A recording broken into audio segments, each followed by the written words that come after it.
ঢেকে নাও ঢেকে নাও ঢেকে নাও ঢেকে নাও। এই সুইটি তো বলে দিই কি বলে দিই কথাটা। আচ্ছা চল বাবু চল। তো এখন আমরা যাচ্ছি হচ্ছে ভাইয়ের বাড়িতে কার্তিক খেলতে। কালকেই ফেলতাম মানে রবিবার, যেহেতু প্রকাশ ছিল না সেই জন্য ফেলিনি। প্রকাশের প্ল্যান ছিল যে ও এসে তারপরেই কার্তিকটা ফেলবে ও। তো বাড়িতে কেউ জানে না এখনও, ভাই বউ কেউ জানে না যে প্রকাশ বাড়ি চলে এসছে। সকালবেলা বাড়ি ফিরেছে, এখন যাচ্ছি কার্তিক খেলতে। চলো কী কী হয় দেখি।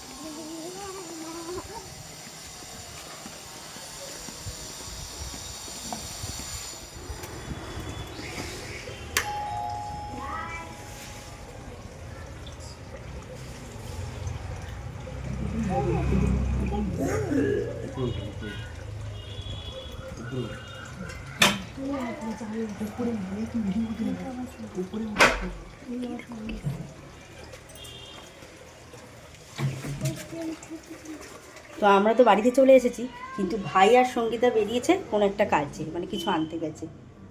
তো ফোন করেছিলাম, আমার এমনি আসার কথা ছিল দশকর্মার বাজার নিয়ে, তো সেই হিসাব করেই এসছি আর কি। তো এখন ওরা এখনও পর্যন্ত আসেনি। তো ওরা আসছে, ওদের ফোন করেছে, ওরা দোকানে গেছে আর আসছে। এখন আমরা ওয়েট করছি যে কতক্ষণে আসবে। এর সব ওয়েট করতে করতে শুয়ে পড়েছে, কেউ বসে পড়েছে।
না বাবু না কোলা কোলা কেন আসবে না